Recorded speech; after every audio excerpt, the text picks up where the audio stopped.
Hello, my name is Snowlight.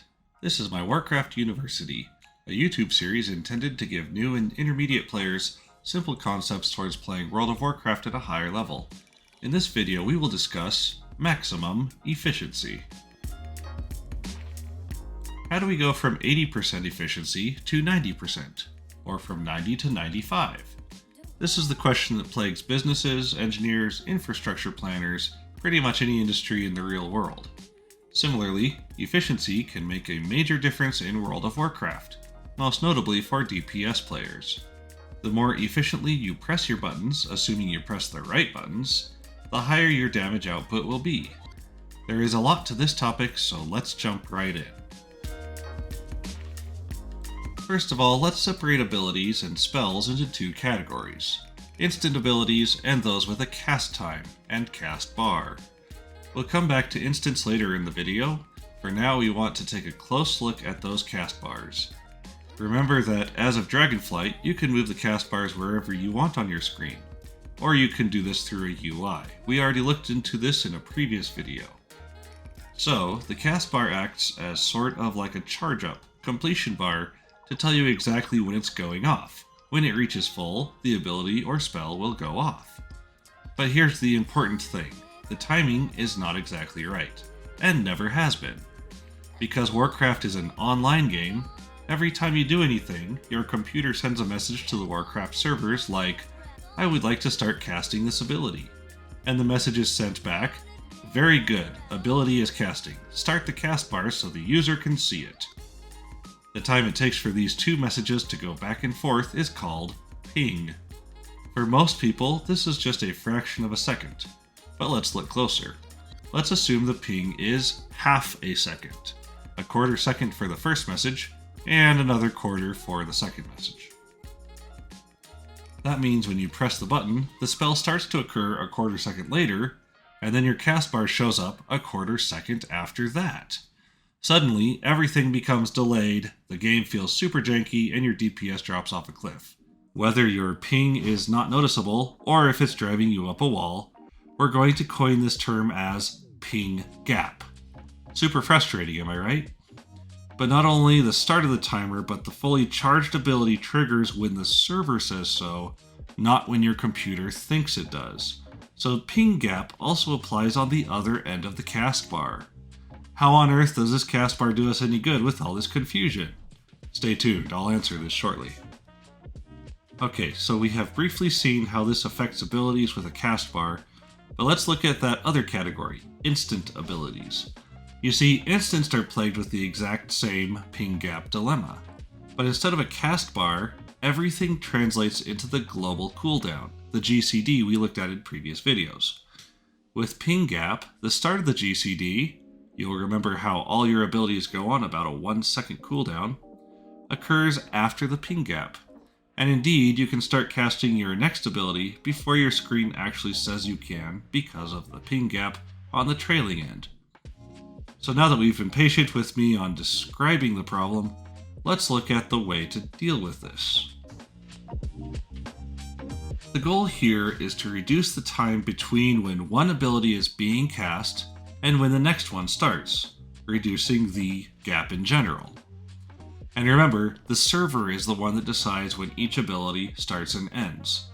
So if we line these up before considering ping gap, you can see that we still have some inefficiency after taking ping gap into account.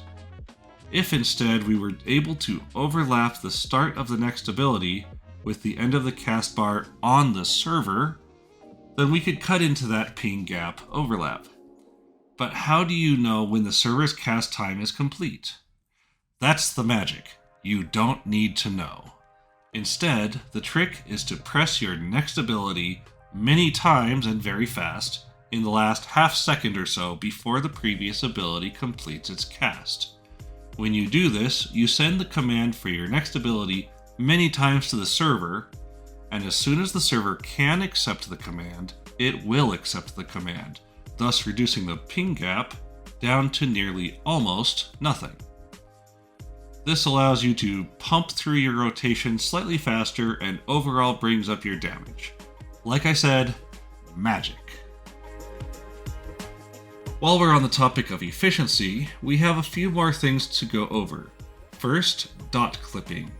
This is a term that applies to damage over time abilities. You want your dots to be active on your target, so they are dealing damage. But you don't want to reapply until they are nearly to their expiration. If you apply too soon, you have cast the ability twice with less than 2 times the value because the second cast cuts into the first.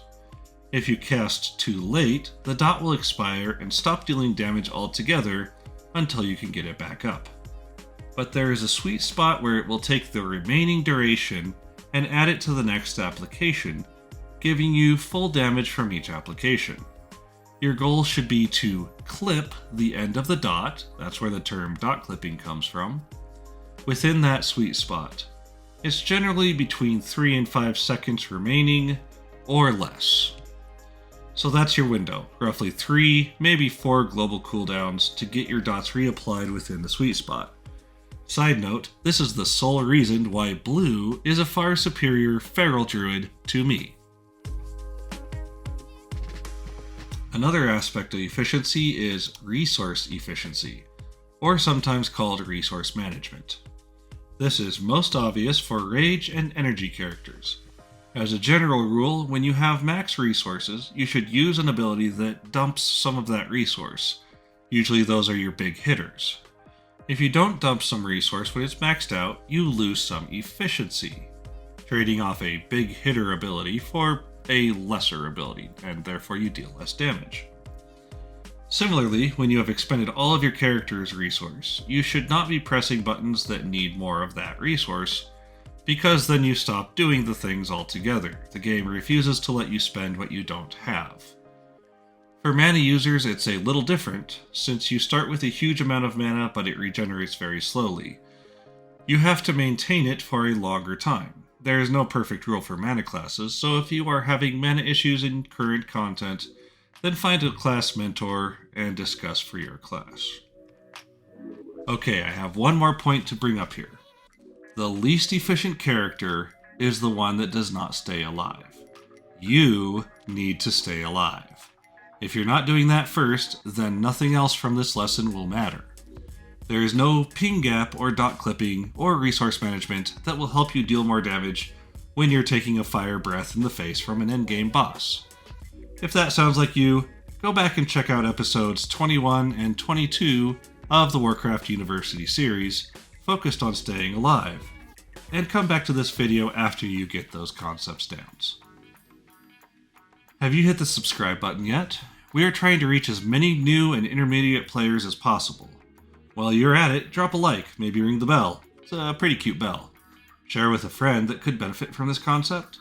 You could even support us on Patreon for access to extra perks. We depend on all of these steps so that we can continue this project. Above all else, please be positive in-game and help make Warcraft a fun place for everyone to play. Goodbye for now.